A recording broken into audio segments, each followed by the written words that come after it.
Initially, they were just peaceful uh, demonstrations, Yes. until the police began to throw tear gas and even shoot live ammunition on these Gen Z warriors, I would call them, heroes of mine.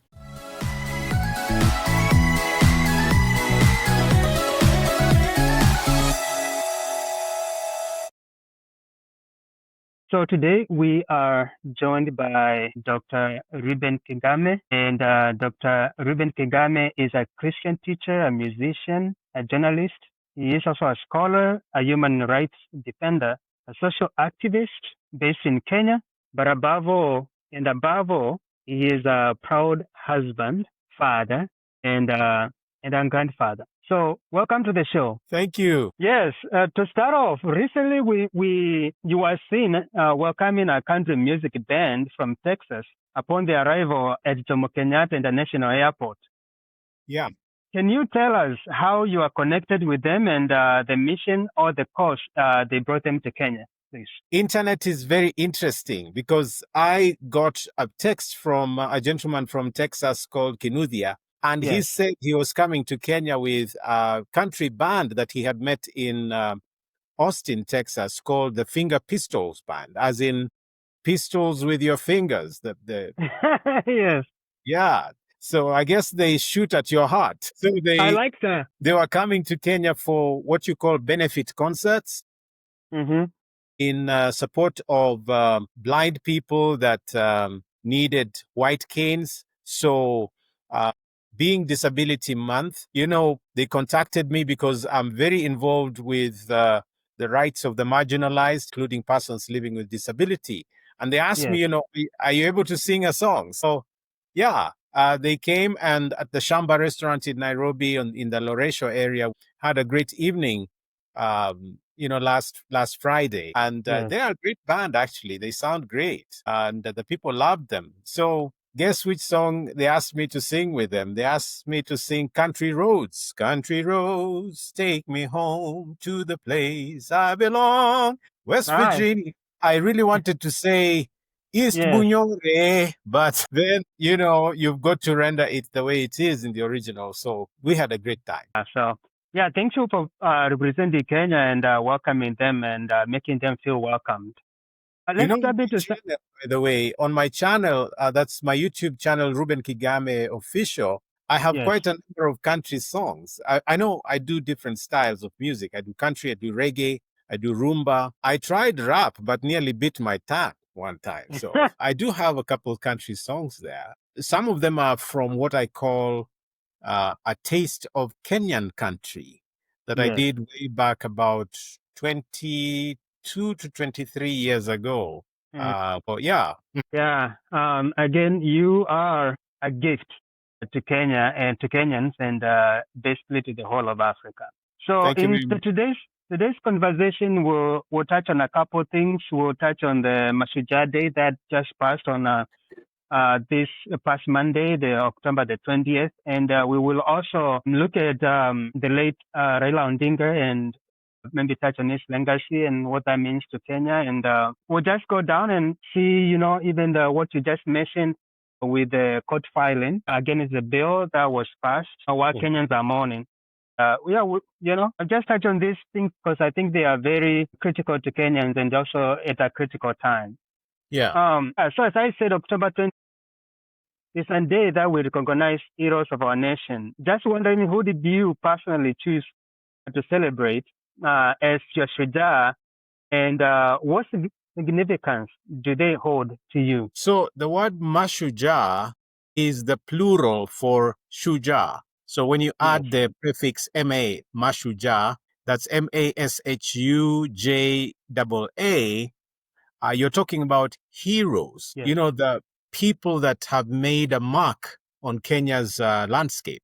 And so you talk about those who fought for independence, you talk about those who have excelled in certain aspects such as the arts or sports and brought a lot of fame to Kenya. So they're honored on such a day by being given state commendations. And so on 20th October, we go back in history and run through to the present and pick out individuals that have sort of left a mark on Kenya. And for me, I would say it's a difficult thing to sort of handpick and say this is the one hero that I celebrate in Kenya. But certainly going back in time before independence, I look at people like uh, Field Marshal, Kimathi, Dedan Kimathi. For me, this was a very, very great hero Yes. because he led the resistance movement. And after independence, you have people like Pio Gama Pinto and quite a number of Kenyans that stood tall. The father of Raila Amolo Odinga, called Jaramogi Oginga Odinga, he stood tall. He was the first vice president of Kenya. These were patriots that Yes. were selfless, etc. So I celebrate them for being who they are. Now, so for me, I divide my heroes into three. The first type would be pre-independence heroes, like those Yes. Mau Mau fighters and those who fought for land and freedom. And then you have those who fought for the second liberation between 1982 and 1992. That decade was phenomenal. You had those who were jailed for attempting a coup d'etat against Moi, and then you had those who used their pen, like Hilary Ngweno and Bedan Bugwa, to fight for freedoms. And then you had those who fought for multi-party democracy, the Kenneth Matibas, Charles Rubia, you had Martin Shikuku and James Orengo, you had Gitobu Imanyara, and all these guys that, Paul Mwite, and those that fought for multi-party democracy, including the clergy, like Bishop Okulu, Alexander Muge, and you had people like Reverend Dr. Timothy Njoya, who was even beaten and wounded because of wanting Kenya to be different, just asking for justice and the right thing to do. You had women that came out, like Wangari Maathai, the environmentalist, and so on. And some of them even used very interesting ways to champion for justice. You remember at Uhuru Park, some of them stripping naked to against, the status quo, all because the Moi regime had become very repressive. And so they fought for the repealing of Section A of the then constitution, the first constitution, that had reduced Kenya to a one-party state because of the decisions made by the late Mzee Jomo Kenyatta. And Moi perpetuated that. Remember Moi, when he came to power, said he wanted to fuata nyayo. And fuata nyayo basically just means follow the footsteps. That's the translation. So he wanted to follow the footsteps of Moi. And so you had those people that suffered. You mean to follow the steps of Kenyatta? Yes.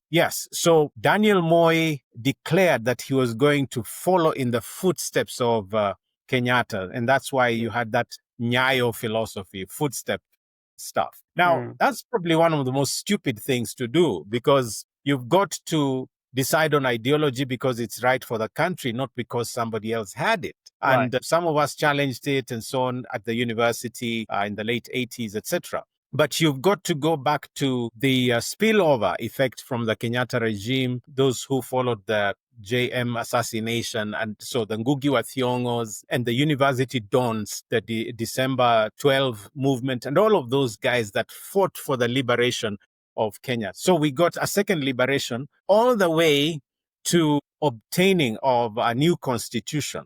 Remember, there was so much repression. Now, today, probably I'll hitchhike on this a little later, but when I see repressive laws like the Computer Misuse and Cyber Crimes Amendment Act 2024, I look at it and I say, how foolish can any leader in Kenya be to take us back to the dark days when you needed to sort of have a permit to even have a transistor radio, a radio set or a TV set. I remember police coming to people's houses asking, where is your permit, to own this, stuff like that. And KBC, there was no KBC. Then there was VOK, the Voice of Kenya. Yeah. Yes. That was the only, official broadcaster, the only station in the country. If you had a second station, it was just a branch of VOK by the government. And so here's the thing that they turned on the station at 5 a.m.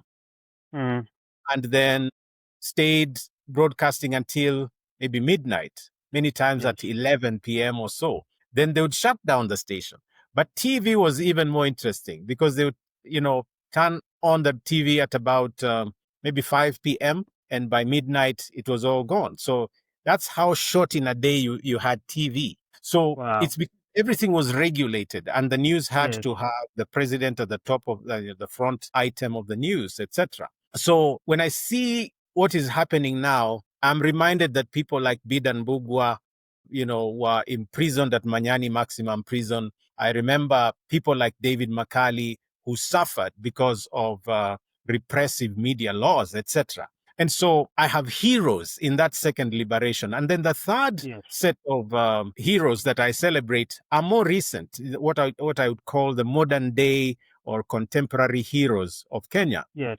And that's primarily the young people that are referred to in the narratives as Gen Z, mostly between 18 and 30 years old, either just joining college or out of college, and are wanting a better country because most of them have either dropped out of college because of the mismanagement in the country, because of the corruption, and education is not free. Their parents have sold everything they had to take them to school, and it's not enough. Those resisting taxes, resisting, the mismanagement of the health sector and stuff like that, wanting integrity and accountability. They went to the streets on June 25, 2024, protesting in line with the constitution that we got in 2010, protesting against the mismanagement of the country. And that time, it was mainly the finance bill that was being imposed with punitive additions to, the already existing tax burden. And so a lot of people were speaking, but they were not being heard. They were ignored. So the young people said, enough is enough. They took to the streets and they said, our real enemies, number one, are the parliamentarians. So we're going to storm parliament and get them out and make our voice known. So initially, they were just peaceful demonstrations, until the police began to throw tear gas and even shoot live ammunition on these Gen Z warriors, I would call them, heroes of mine. So a lot of them were injured. A lot of them were killed by live bullets. I have recently filed a petition against the Cabinet Secretary for Interior, Security and Interior Affairs, Kipchumba Murkomen.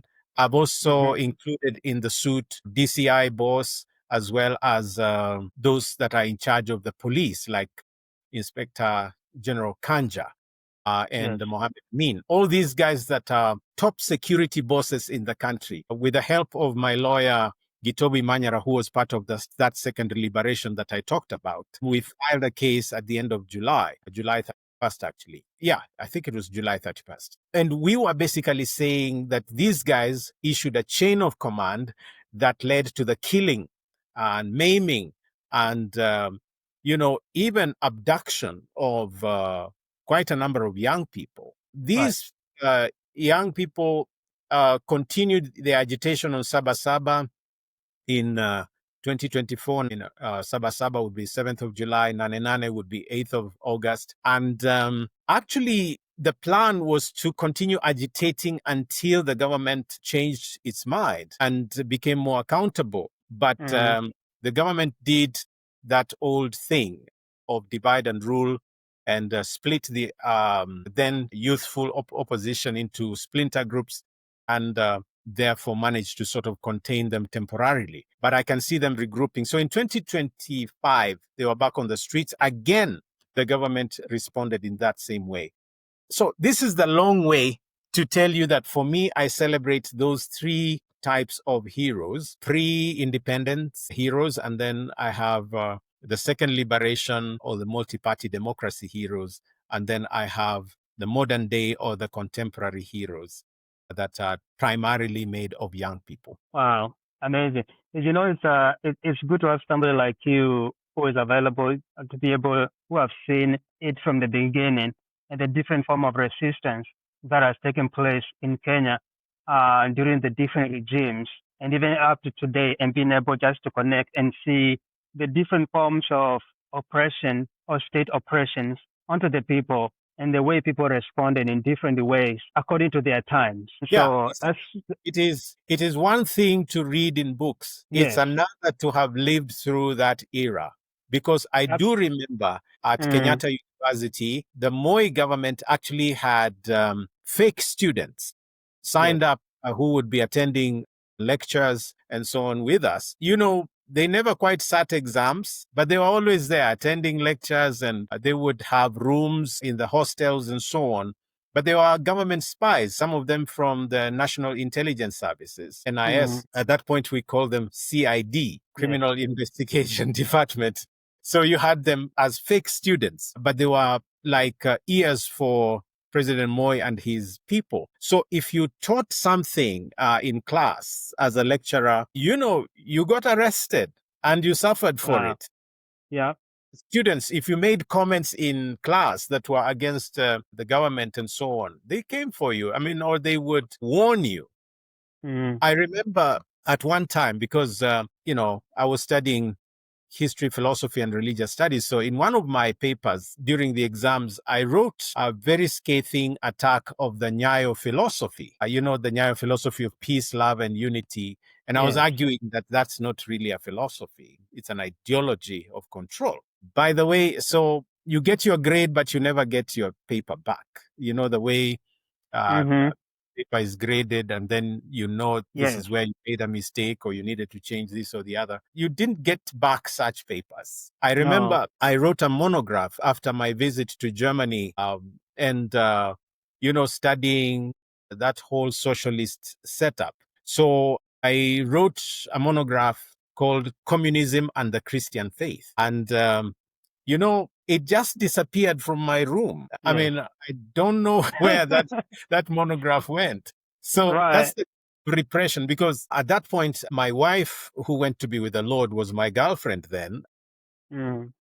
So her father, who became, of course, my father-in-law, had all these magazines by Bedan Mbugua because they were friends. And Bedan Mbugua was the author of that magazine called Beyond. So my girlfriend brought me all those magazines, as a special gift. And the father was quite happy to give them to me because he didn't have much use for them. I was very excited. Nice. And I also got bonus copies of Weekly Review and Finance Magazine and stuff like that. Now, the thing I want to tell you is that I could not display those magazines on my desk in the hostel there. I used to live in the Longonot hostels in Kenyatta University. I could not display those magazines. I had to hide them, hide them in between clothes in my wardrobe so that those guys would not spot them. And written a bit of this in my dissertation, the kind of repression that, you go through. I tell you, I don't want to see anything like that again. And so maybe I have a phobia for where we came from. And so I do not want Ruto, who is a good student of Moi, because, by the way, he was like the leader of Moi's youth wing called Youth for KANU 92, IK 92.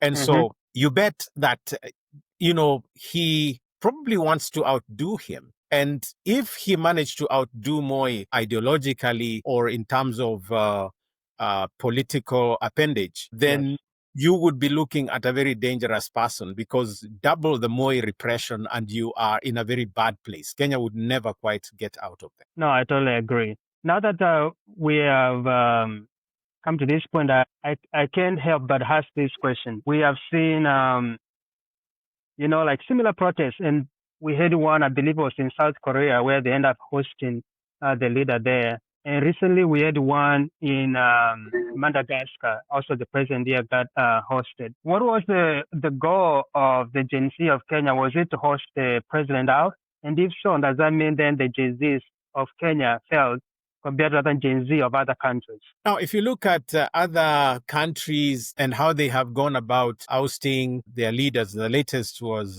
very, very close to us here, Madagascar. You have, quite a number of cases to analyze. Yes. But there are dynamics that stay the same. You see, in any major revolution, the key denominator is always young people. Right. So this is not new. Whether you look at the Bolshevik Revolution in Russia, you look at the French Revolution, you look at what happened in America with the civil rights movement and so on. You had people in their 20s and early 30s, stepping out to resist, oppression and so on. Even in Cuba, you had very young people that stepped out to be counted. Most of Africa's revolutionaries, by the time they are seeking change, you find most of them are not the older, people like Raila or Amolo Odinga. It would be young people. Even when Raila was agitating, he was in his 30s and 40s. So you find that all over the world, whether you look at the Arab Spring in North Africa that was started by a musician, a young musician, I believe he was in his 20s, who just went to one of the streets in Egypt with his guitar. Yeah. They sparked the North African Arab Spring.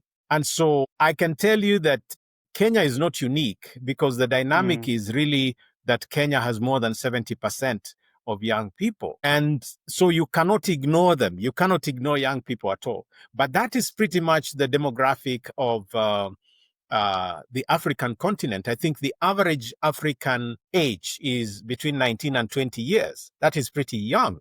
And so I can almost predict from a historical perspective and from a purely political, analytical angle that you're going to see more revolutions across Africa because most of Africa is young. And the young lose nothing. I mean, they don't have the jobs, they don't have the education that you've denied them. They only have the social media and they have the anger against the system. They want a good government. They want a government that is accountable. That's all. A government of integrity. In fact, if African leaders stepped forward to be counted and gave their countries integrity, leadership by integrity and values, then you would not see these revolutions. I promise. You would I not. agree. Yeah. And so when you look at someone like William Ruto, the big mistake, and I don't know who advises him, because the big mistake that Ruto makes is keep talking and keep making decisions without listening to anybody. He doesn't listen to his ministers. He doesn't listen to the young people, certainly. And if you don't listen to people, then you can't lead them. You can't. Even if you can't force yourself on them, they'll kick you out. And so, leading a country is not like leading a bunch of cows or monkeys, that you can trick into this or the other or trap or that, These are intelligent people that are able to consume information. They're able to deduce. They are very sharp and analytical. So, and you shouldn't give in just because they are that. I mean, they're asking for the right thing. In fact, wonder is, the answer is so simple. Just do the right thing. There is a verse in the book of Genesis chapter 4, verse 7 that I love, and I keep tweeting. I don't know whether you've seen it. I keep tweeting. It says, if you do the right thing, will you not be accepted? Yeah, it's a rhetorical question. It means that if you do the right thing, you will be accepted. And this is the question of Ruto and Museveni and even Suluhu Hassan. I'm asking, what is so difficult about doing the right thing? And it's not as if we don't know what the right thing is. We just don't want to do it because we want to live under cartel control and, crony capitalism and so on. The thing is, Isika, that will not work. As long as as long as you push what is called kakistocracy, or you push this dishing of positions to your friends without qualification, the way they do it in Kenya, you'll not go very far. Because, of course, if you give the Ministry of Education to someone who is not from the education docket, you are breeding disaster. Picture this, that you give up an airplane to a shoemaker, a cobbler, and say, take us into the skies. Of course, that plane will crash. You'll not It will be a quite get. disaster. And that is how we do government in Africa. You pick your friends, even with qualifications, some of them without any training or any decision-making preparation, and you give them huge positions at the top of government. African leaders are fools sometimes. I mean, they are foolish, really foolish. You brought up Tanzania, you brought up Uganda, and one of the things that disappointed me a lot during the Gen Z protest was that we know, like somebody like Museveni, will use his powers, in the wrong way. He has been doing it and will continue probably doing it, oppressing any form of protest. But what was disappointing and where I was having some hope was like Tanzania with Mama Suluhu. But the fact that his government abducted or helped abduct some of the Kenyan activists and even sodomized some of them, to me, that particularly was very disappointing. And then you realize it's like, you think people come into power like and will be, they'll drive the country in the right way. They will lead with a good example. And so you see that kind of thing happening.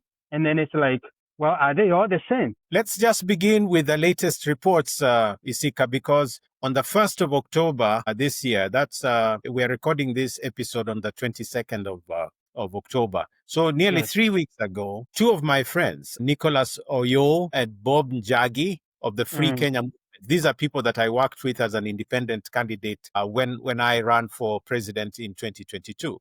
These guys went to attend a rally that was organized by young Ugandan opposition leader called Bobby Wine.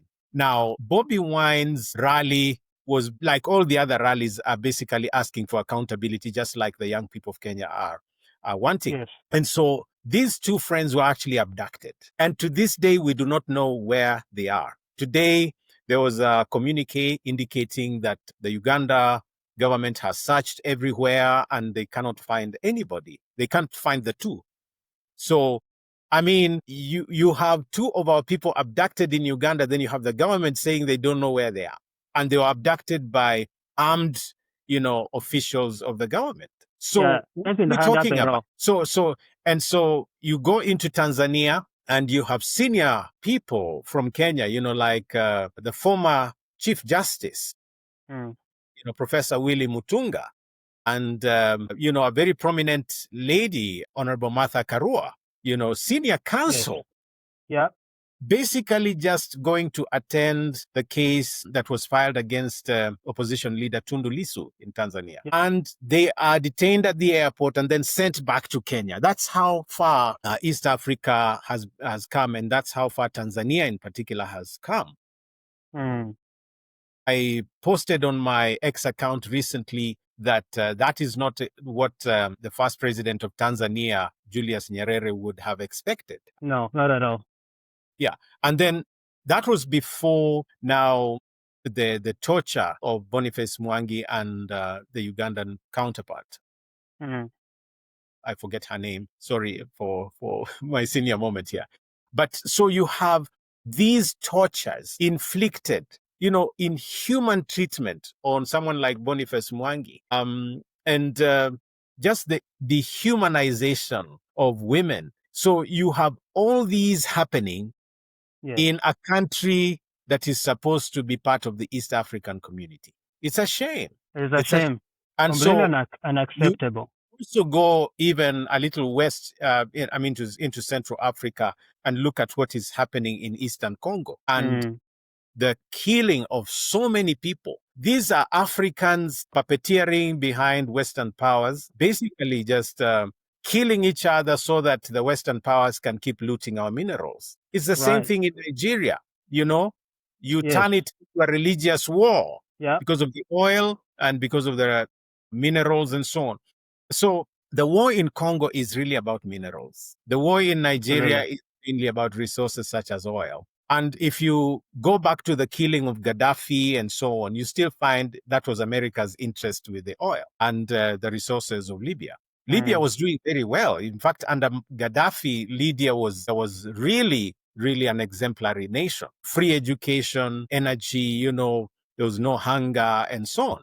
So Yes. you reduce an African country to smithereens because of the hunger for power, etc. And so I would say anywhere you have a civil conflict and so on, watch out for the foreign hands and watch out for the crony capitalism that operates with cartel stuff underneath.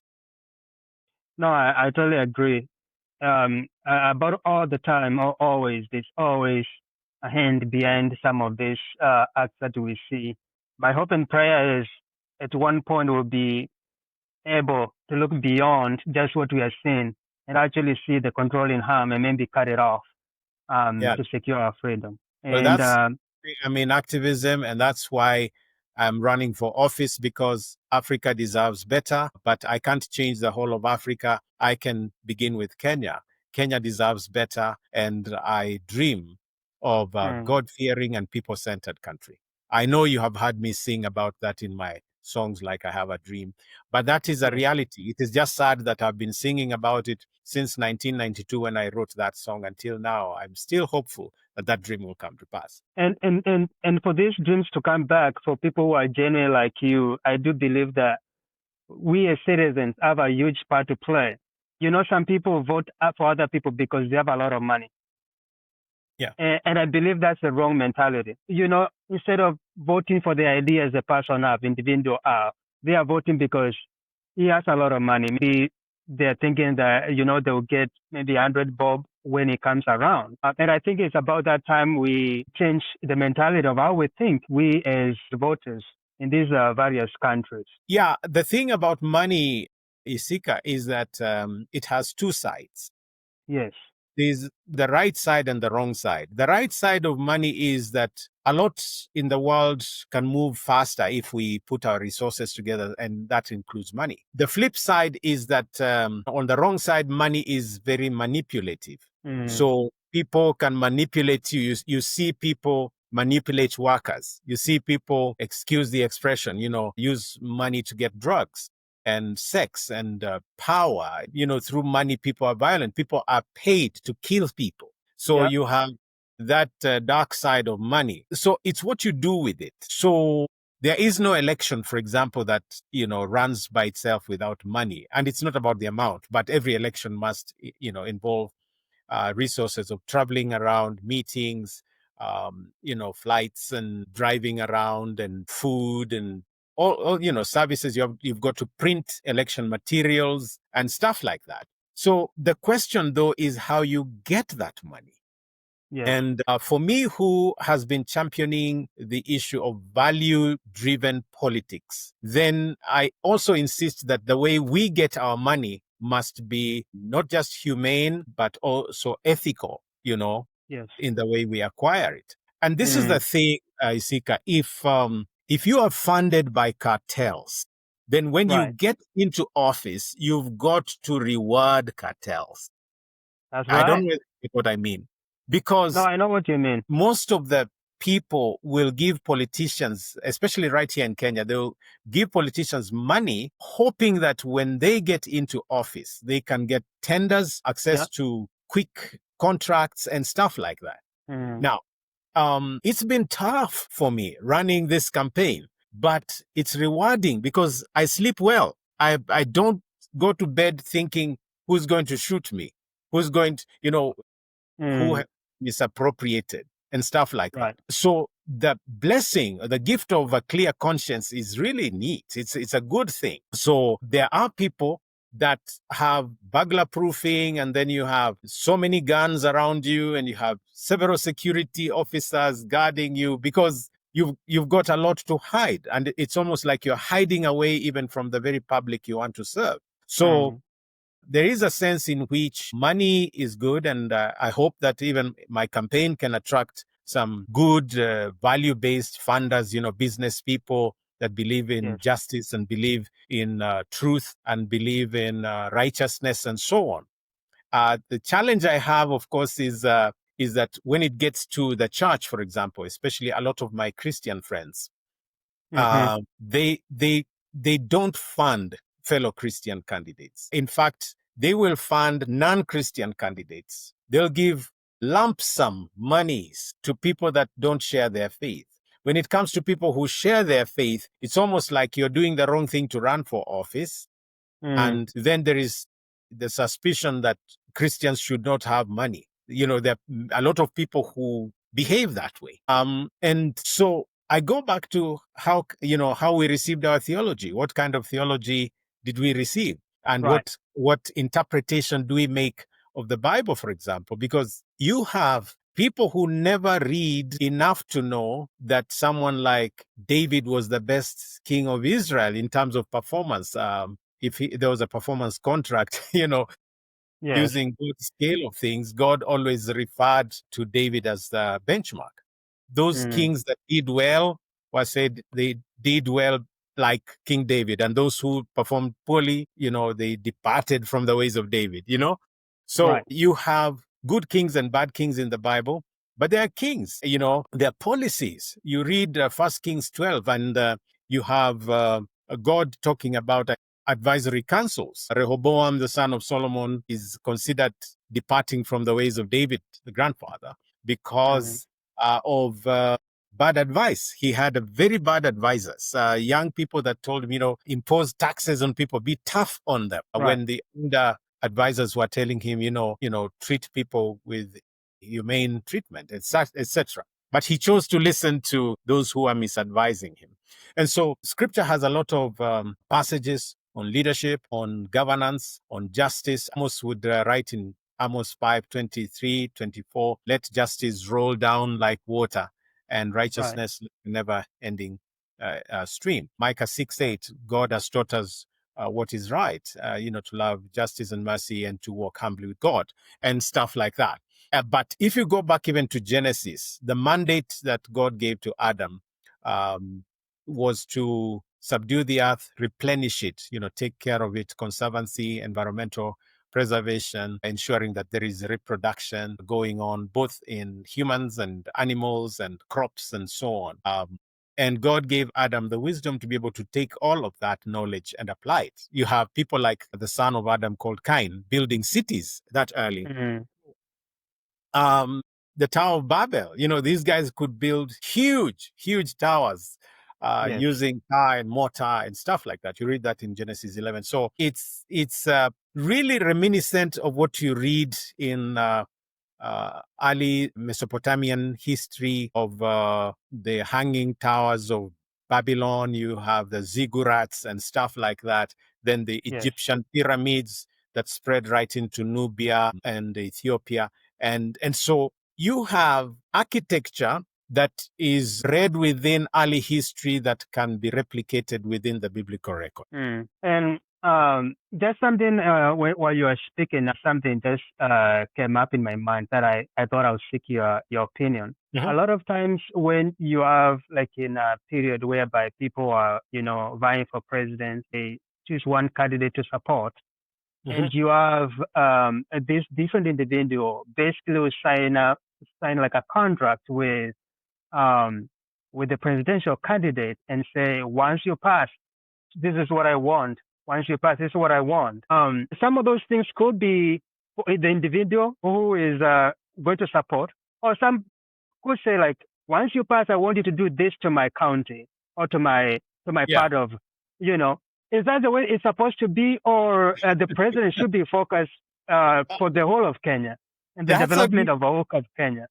That's a very good question. In a sense, yes, that's how it is supposed to be, because all administrations are a matter of contractual agreements and ideological parity.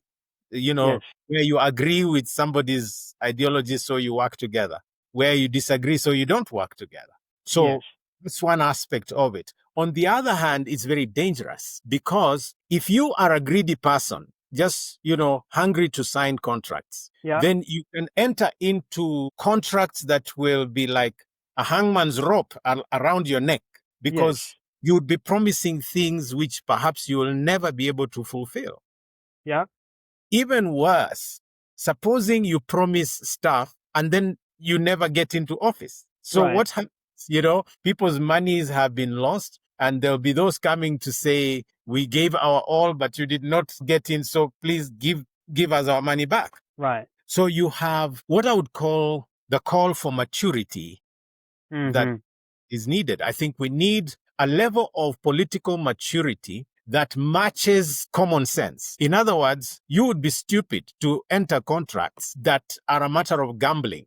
You gamble with victory. So you enter an election promising things that you are not sure of.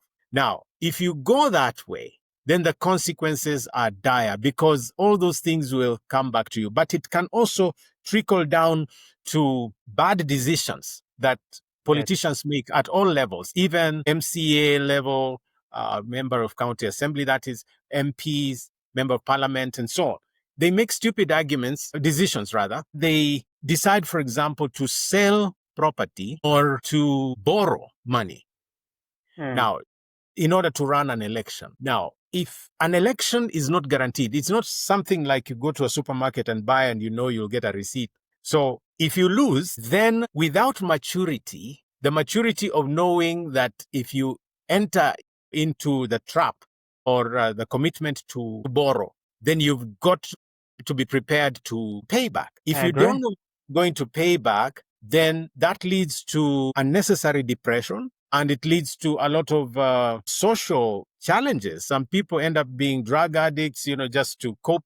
Some get into mental sickness and they never recover. Some get strokes and stuff. So the thing is, every candidate must have a team that they work with. Yes. Even for me, my shadow cabinet is of people that are like-minded, people that I know would never take a bribe, people that I know would never lie to me by virtue of the fact that I know how they live.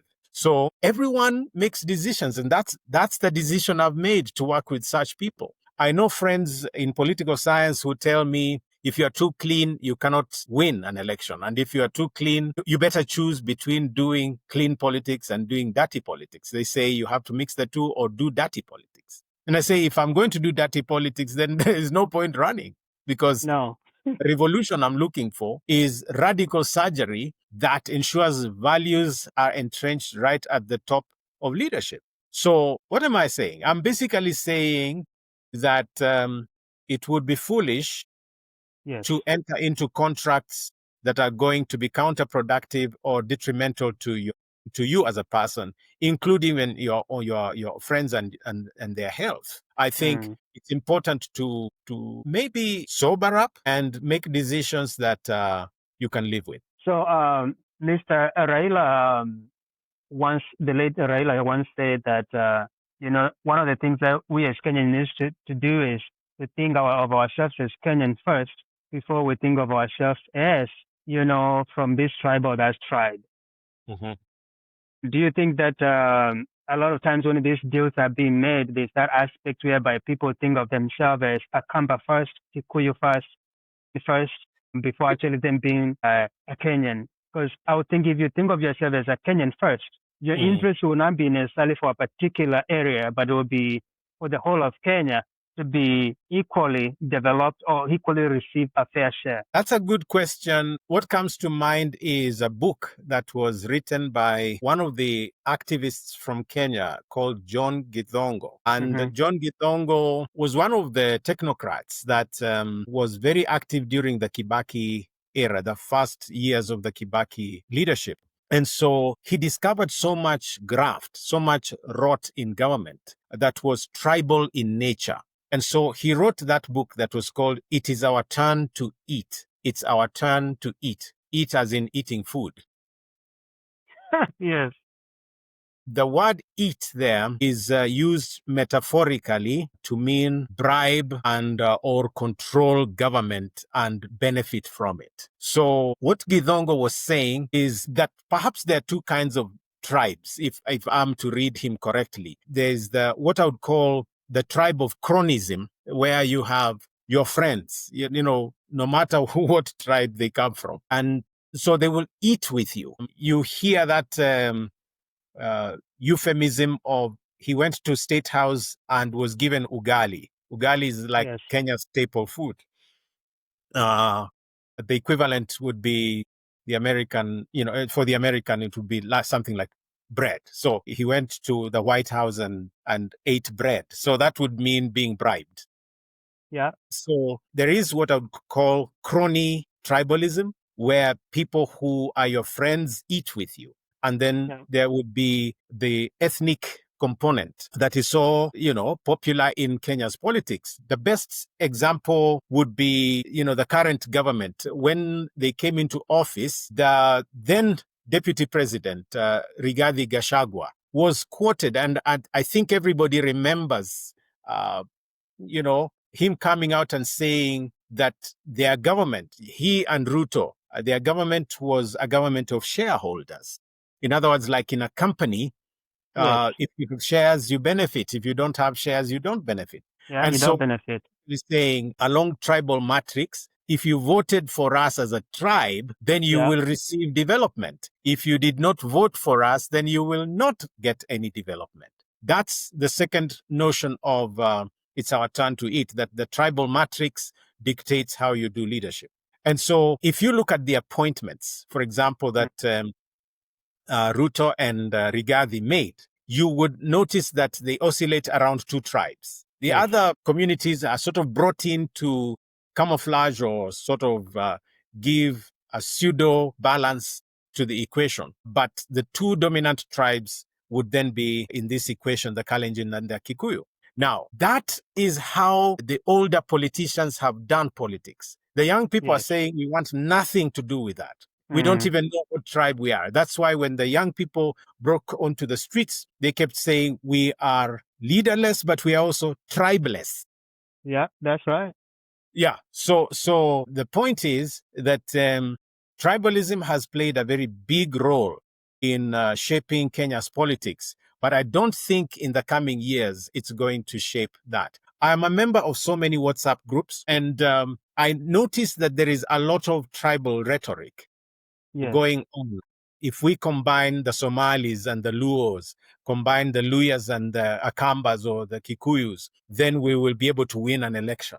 Now, that's the retrogressive old way of thinking politically in Kenya. And I'm saying that it's not going to work anymore. Nevertheless, it is here with us. In fact, one thing that made me disagree with Mutahi Ngunyi's maxim of tyranny of numbers, although he's not really like the original connoisseur of that term, So the tyranny of numbers, basically saying if you combine this tribe with the other one, you'll win.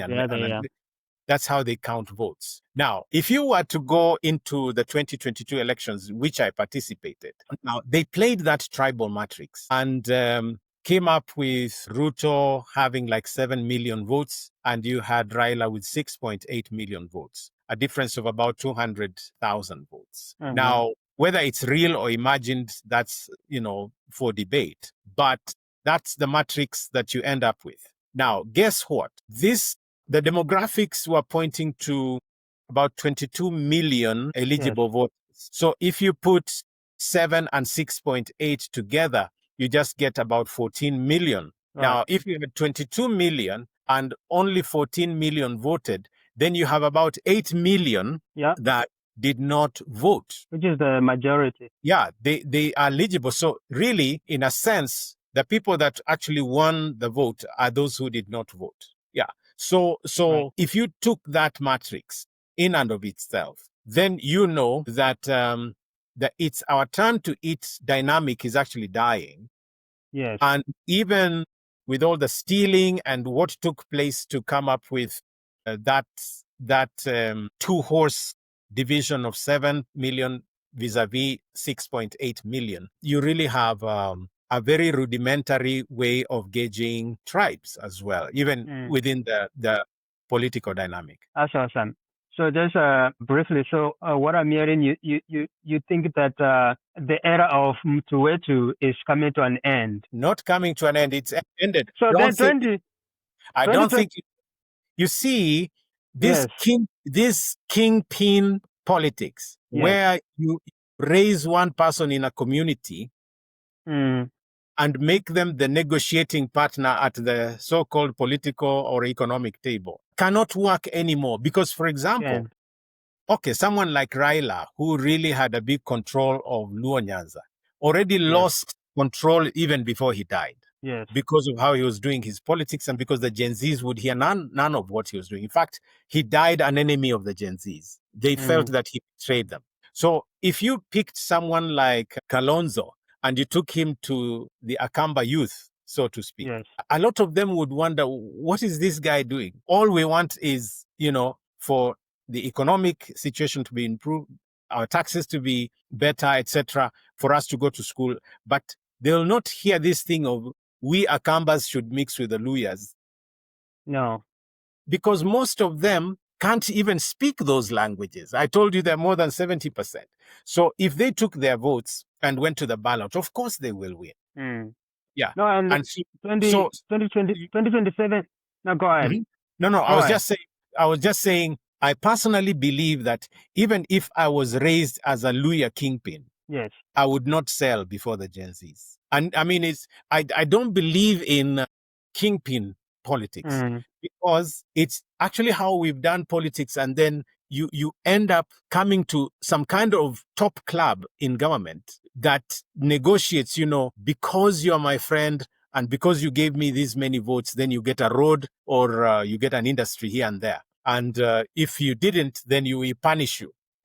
And it's not just at national level. I mean, I've been in Vihiga County and realized, for example, because of that two-horse narrative, you have sections that have ODM members of parliament or MCAs whose roads are in dilapidated state. I mean, other parts of the county have good roads. They will not even bother with, general use roads. Or you have, the backdoor arrangements where a road never gets fixed. So you are always doing patchwork and you pocket the rest of the money. The rest of the money, yeah.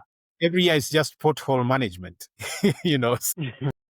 It's crazy. And in some cases, they don't even bother about the potholes. No, they don't bother. Again, if they can spend the minimum and pocket the rest, that's the best scenario for them. And so 2027, I believe... We will smoke them out. Yes. 2027 will be a true test for the Gen Zs and millennials and anybody who can vote. Yes, and I really look forward. I wish I didn't to work so hard to sell this ideology because we are fighting against so many odds. We're fighting against ideological challenges. We're fighting security issues. We're fighting tribal cards. We're fighting media bias. I mean, media is owned by some of these guys that want to tear Kenya to pieces. And so just recently, you maybe had noticed that KTN was really like the friend of the citizens. They were airing a lot of people-centered stories and so on. In fact, the citizens really loved KTN and the Standard Group. Now, about 2 or 3 weeks ago, Gideon Moy announces and says, we know we have had this approach to news, but we will have to change and work with government. I mean, one person changes media policy just overnight like that because of ownership and because of money and connections and stuff. Right. But is their effort not in vain? Because right now there's like alternate media whereby people can use other social platforms to discuss some of these matters. I believe the legacy media is, it still has an effect, but I don't think now it's not the main dominant source of information. And that is why we are concerned about this bill. That's why I'm one of those challenging it, because now that bill is going to be regulating social media. The government can pull down your website. The government can pull down your post. The government can fine you, 200,000, 500,000, 20 million, just for alleged defamation or whatever it is, the securitization of information. So, I mean, like we began in the broadcast today And I told you, I lived through those days. I have a phobia for going back to them. There is no way I can sit here and not speak, because I know where we came from. I don't want to go back there. And so, like Giuliani, I would say, "Ndasimama maovu yakitawala." I can't. You can, yeah. No. I can't either. Since we just got into this conversation about the bill that got signed that will basically cripple, individuals' voices in the different social media platform. How did this come about? And could you just take us through actually how it all happened and how it all transpired? That this bill was signed at a moment when we were mourning the passing of Raila Odinga. Could you take us through how did it come about? Did the Kenyans know about this bill, that it was going through the process ahead of time, or it was all of a sudden? And what is contained in that bill?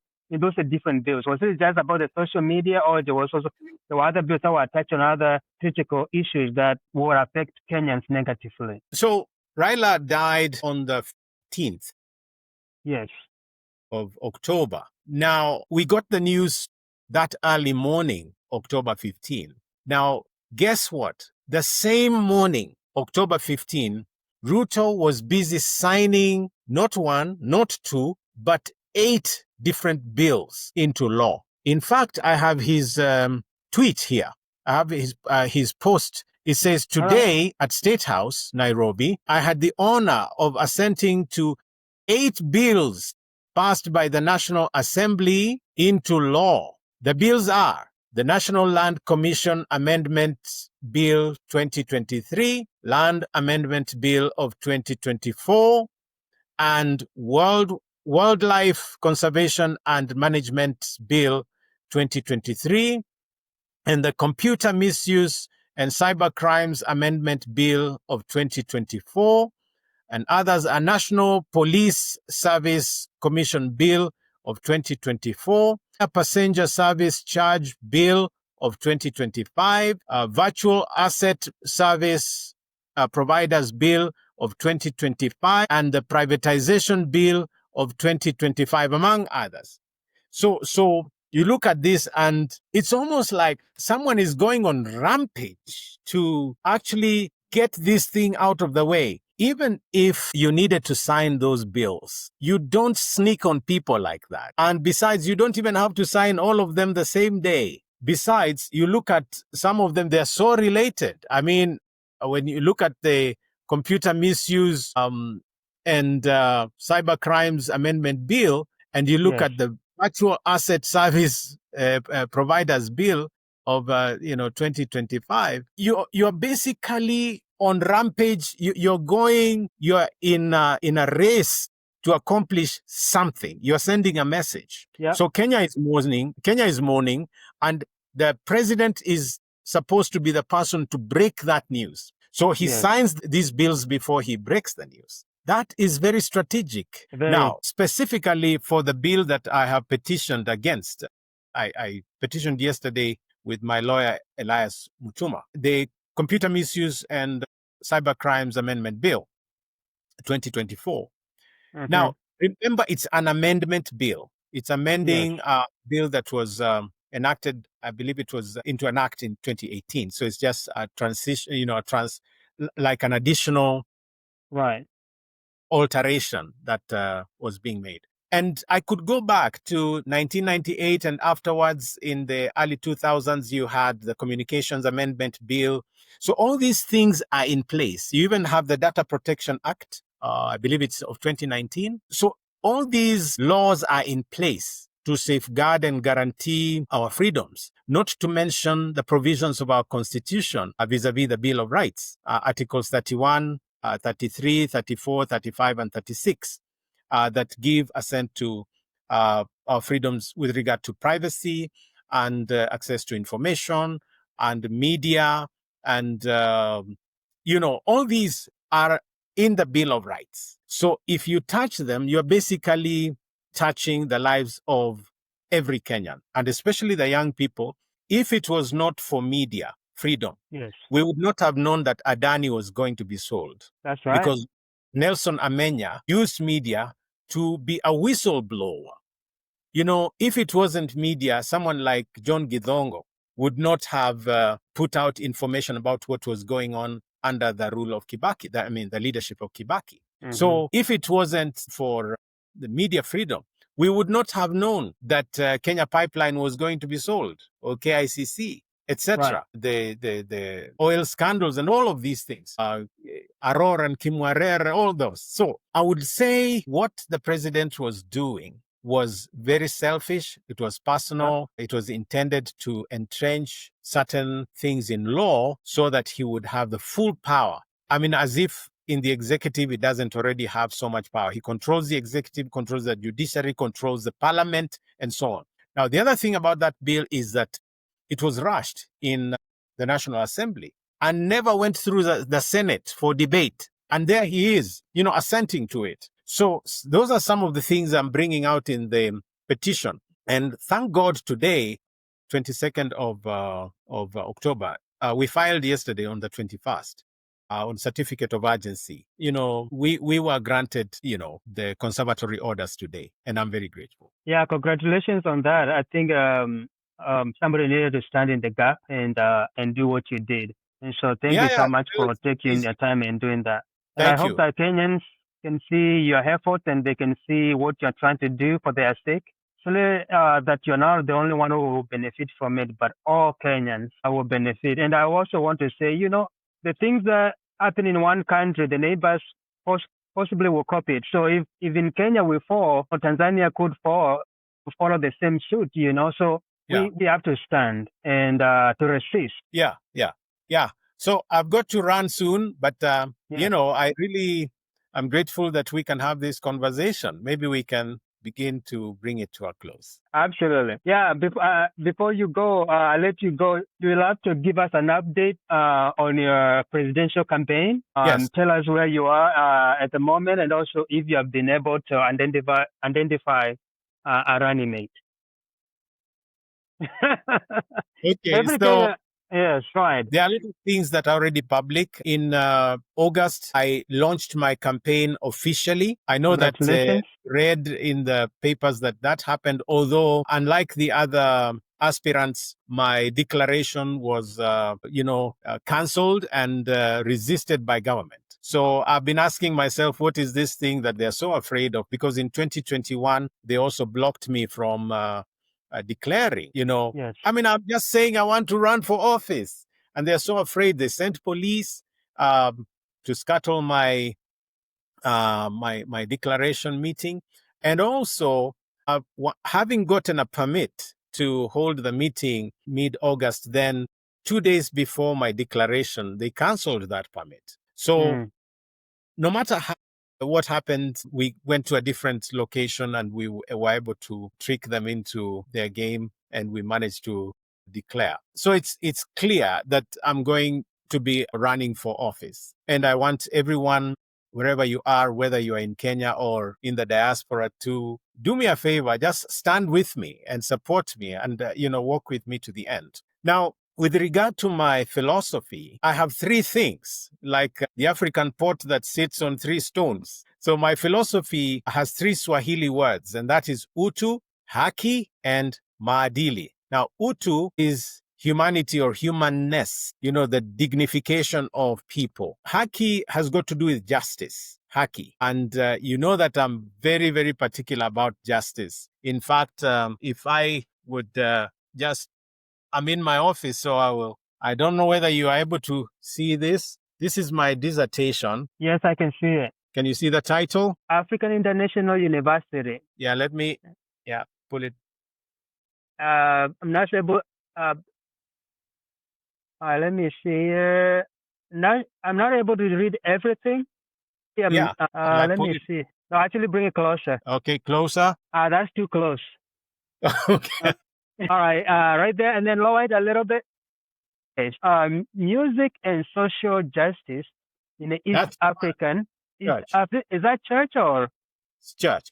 I wanted you to see music and social justice. Yes. That is what my dissertation is about, and I'm looking at the work of Garth Hewitt, Mahalia Jackson, and Giuliani. So So that is why when I tell you about Haki, Yes. I'm talking about something that is very, very close to my heart. So the third thing is Maadili. Maadili is values, ethics, Yes. character, somebody's way of living. So my Utu, Haki, na Maadili philosophy says that you cannot do government without, treating people fairly and giving them justice and then leading by example of integrity and accountability. And then my three commitments to the people of Kenya are also couched in three Swahili phrases. The first one is bomoa ufisadi, literally dismantle, knock off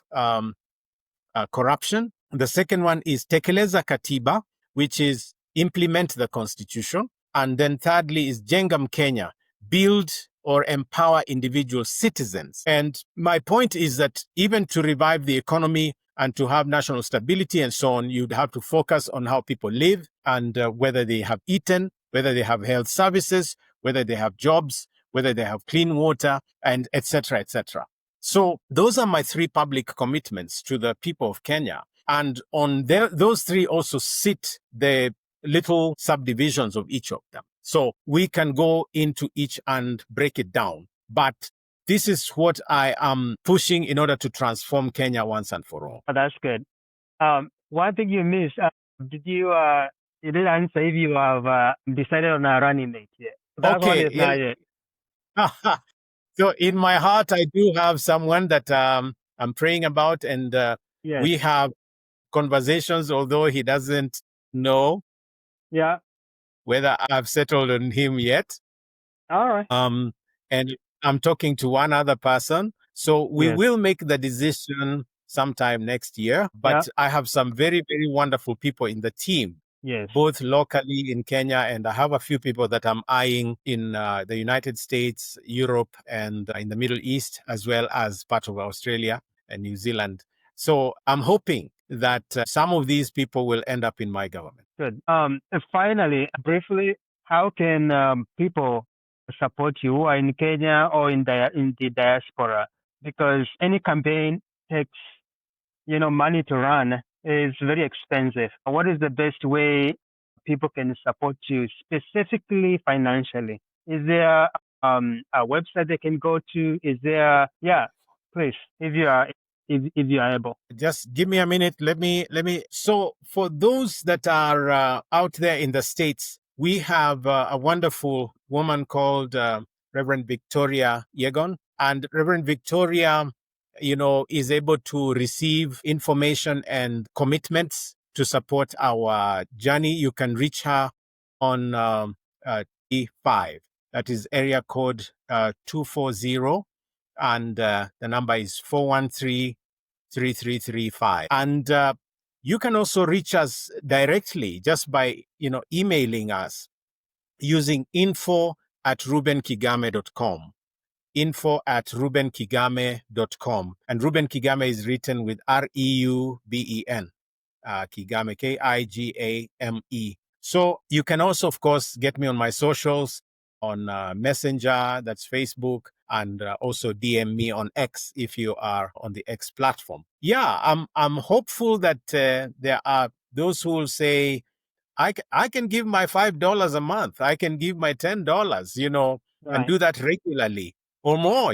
Some people are more blessed than others, or they could volunteer, services like professional expertise, strategy, and policy, and stuff like that. They can inbox me and certainly get involved. Awesome. Well, I know it's really late over there in Kenya, and I appreciate your time. You taking your time to speak to me and to the people who will be able to listen to this video. We are really grateful, and I have a lot to ask you. I believe I want to bring you on again and again and again while I can, because I know you are a busy person, and it's going to get even more busier, as 2027 approaches. Let's do this. Yes.